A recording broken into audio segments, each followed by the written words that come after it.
Thanks, Anthony, for the introduction. Good afternoon, everyone. My name is Anhong. I'm a PhD candidate at Carnegie Mellon University Human-Computer Interaction Institute. So today I'm going to talk about StateLens, which is a system that makes existing dynamic touchscreens accessible for blind people, for example, public kiosks. And the system does not have access to the underlying software or hardware of the devices themselves. So this work was done with my collaborators, Junhan, Mike Rivera, Frank Xu, and Jeff Bigham. So the world is full of physical interfaces that are inaccessible for blind people, from microwaves and information kiosks, and thermostats and checkout terminals.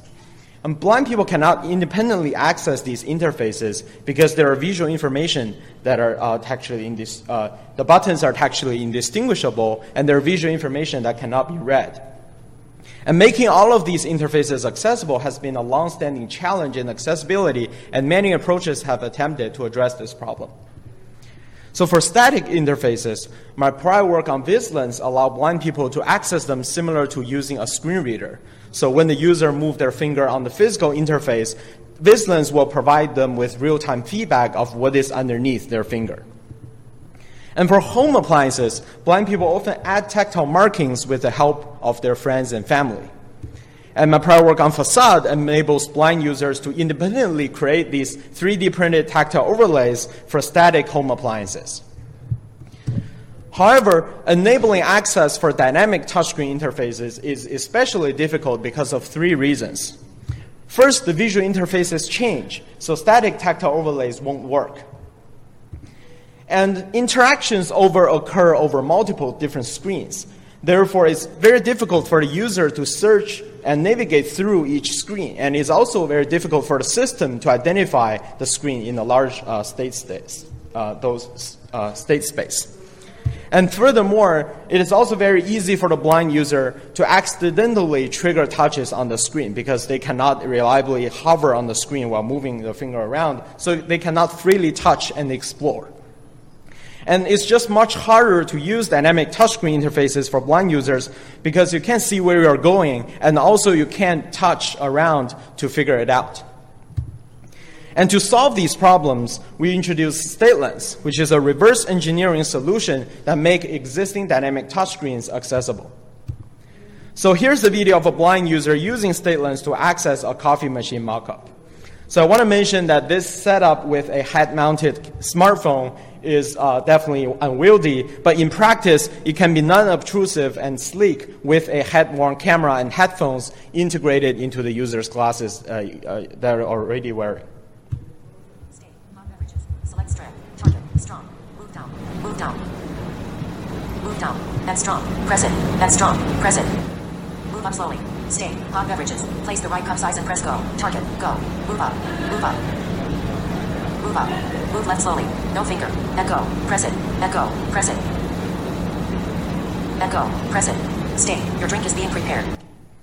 So as you can see in this video, the user can touch the interface without triggering functions on the screen, then can follow the interactive guidance, and then when they arrive at the button they want to actuate, they can activate with a rock down gesture. So StateLens have three major system components. First, it reconstructs the underlying state diagram from usage videos. And then using the state diagrams, blind user can specify tasks using a conversational agent and then get step-by-step directions to complete the task. And thirdly, StateLens also provides users with a set of 3D printed accessories to help them explore touchscreen devices without accidentally trigger touches. And now I will walk you through the pipeline. First, StateLens reconstruct the underlying interface state diagram from usage videos. And these videos can be found from a variety of sources, such as collected through existing IoT cameras in the environment, from cited volunteers, manufacturers, or by mining online repositories that already people are contributing and taking these videos of tutorial and demo videos. And then system will use computer vision techniques to detect the screen region in the video frames and uses a combination of SURF and OCR features to identify whether a frame is an existing state or a new state. And when the unseen state have been continuously seen across multiple frames, then StateLens is confident enough to say this is a new state that have seen a transition. And then for this new state that it has just seen, StateLens will also solicit additional information from the crowd, such as fine-tuning the interface area and the button information, as well as using finger detection techniques to recognize the user interaction that triggered that transition. So using this hybrid crowd computer vision pipeline, StateLens is able to gradually build up the state diagram. So for example, with this first video of a user using a coffee machine, StateLens is able to observe the transitions and add them gradually to the state diagram. Each image here shows a new state, and the black arrow shows the transition, and the red circle shows the user interaction that triggered that transition from state 1 to state 2. And the state diagram is getting more and more complete as videos are input into the system. But on the other hand, the completeness of the state diagram is also limited by the coverage of the videos collected. So this is related to research on pixel-based reverse engineering to extract GUI elements from screenshots or screencast videos.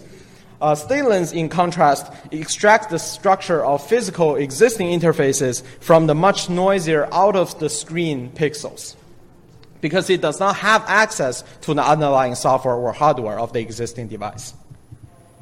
So now the state diagram is built. How do we use it to provide effective guidance to the user? So using a state diagram, StateLens can first automatically generate conversational agent to guide the user to specify what they want to achieve. So using Google Dialogflow, the interaction traces in the state diagram can be mapped to the different intents, and then the different steps along the interaction trace can be mapped to the different parameters or entities. And based on the aggregated usage from the videos collected, the conversational agent can also provide summaries to help novice users to tell them what they can do. For example, the agent might prompt them to say, you can try, I want large cappuccino. And on the other hand, expert users don't need to go through the individual steps, but they can directly specify all the parameters they want. For example, they want to say, I want a large, strong coffee 50-50 to specify the whole task without going through the different steps in the state diagram. So this interaction reduces the time and cognitive effort needed for blind users to iteratively explore the options on each screen and think about what to do and choose and activate, repeat. So here is a user talking to the coffee machine agent to specify a task. And the user, I cut off the first part of the video, so the user have already chosen to order hot beverages and chosen mochaccino. And then the user is choosing strength from mild, regular, and strong. Strong. Select size from small, medium, and large. Large. You want large of mochaccino of strength strong, is that correct? Yes. Gotcha. I will help you out. So, however, the agent is not part of the original coffee machine, so it's not able to complete the task just yet. Next, the iOS application that user is wearing with a camera will use these specified parameters to provide step-by-step instructions to guide the user to actually complete this task. So when the user is trying to access the touchscreen appliance, StateLens need to re-identify which state the user is currently in order to provide the corresponding instructions. So the state diagrams can be used to identify the states efficiently and robustly. For example, using the user's fingertip location, the current search space can be limited to the current state and the next expected state. So if the user's finger is currently hovering on the second button on the first state, then the expected states to be searched at can be only limited to the two. And if the user moves their finger to another location, then the search space can change. And using this strategy, as the number of states that the machine have increase, we show that the baseline approach to search through all possible states become too expensive. And as shown in the blue line with the linear increase. However, StateLens is able to, on the other hand, maintain a relatively stable processing time.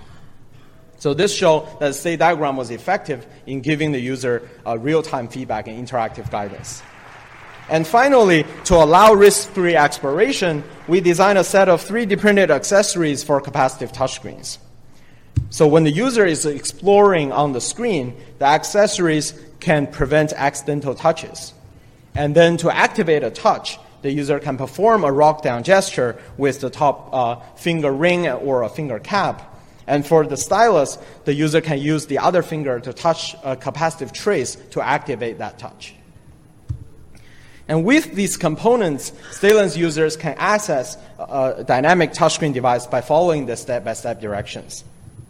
State, hot beverages, select strap, target, strong, move down, move down. Move down, and strong, press it, and strong, press it. Move up slowly, stay, hot beverages, place the right cup size and press go, target, go, move up, move up. Move up, move left slowly, no finger, and go, press it, and go, press it. And go, press it, stay, your drink is being prepared. So this is how StateLens work. And we then perform a series of evaluations. So first, our technical evaluation with 12 touchscreen devices and over 70,000 video frames show that StateLens can accurately reconstruct state diagrams of interface structures from stationary, handheld, as well as web videos. And our evaluation on the effectiveness of the different features also show that using a combination of screen detection, SURF, and OCR yielded the best result. So screen detection was especially effective in filtering out the irrelevant frames in web videos. For example, B-roll or talking heads, that there was no screen in the image. And OCR was especially useful in figuring out small layout changes but text change on an interface to figure out whether the interface state changed. And then through a user study with 14 blind participants, we showed that the conversational agent, the iOS application, and the 3D printed accessories collectively enabled blind users to access touchscreen devices that are otherwise inaccessible. Participants were very excited about StateLens and felt that it could help them access other inaccessible devices in the future. So participant 6 commented, StateLens gives much more flexibility so that if the machine itself does not have speech, this can cover the instances where you have to interact with a touchscreen. With StateLens, there are more tools to access them. This combination opens up more accessibility. And I want to mention that although solutions like StateLens could enable access post hoc on the substantial legacy of inaccessible devices that are already in the real world, it is also very important that, to note that it's not the ideal solution. Going forward, it's very important for device manufacturers to embrace accessibility by design. And for future work, although our 3D printed accessories added risk-free exploration to the existing touchscreen devices, in our user study, we also discovered issues around holding the finger cap or the stylus in certain angles, as well as a last centimeter problem to accurately activate the exact button once. This can be especially hard if the interface is quite cluttered with a bunch of interaction elements like buttons. So we've started to design the hardware proxies that can locate and actuate external buttons, touchscreens automatically. So blind user could potentially brush a phone case on an external touchscreen, and then the built-in camera would capture, recognize, localize, and instruct the external actuators to click the right buttons at the right time. So the user could be just performing the brush interaction, and then the whole interaction sequence can be completed automatically. And beyond the accessibility for blind users, StateLens could also be beneficial for other users as cognitive assistance. For example, when configuring complicated medical devices or when interacting with machines in a different language, these guidance can be provided using a visual overlay through augmented reality. These overlays can be in the forms of visual indicators, animated instructions, or simplifications of existing interfaces. So to summarize, StateLens uses a human AI pipeline to make existing dynamic touchscreens accessible for blind people. You rely on videos taken by users to iteratively build up the state diagram, as well as solicit labels from remote online crowd workers when necessary. And then StateLens can rely on machine intelligence to generate the state diagram, the conversational agent, and then to provide real-time and fast interactive guidance to the user. And our technical approach could broadly augment how people interact with the touchscreen devices they encounter in the real world. And more broadly, StateLens is one of the many human AI systems I've developed in which I investigate hybrid human and AI-powered methods to trade off between the advantages of human and AI so that it can build systems that can be as robust and as flexible as human and at the same time as nearly as quick and low cost as automated machines. So as Anthony said, I'm on the job market right now, so I love to chat about potential opportunities. And thanks for your attention, and I'm open to questions.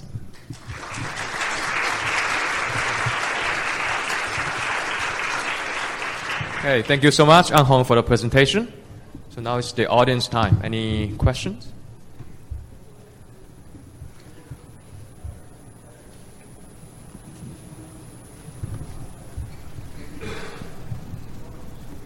Does the process that infers the state diagram ever get it wrong? And if so, how does it correct itself?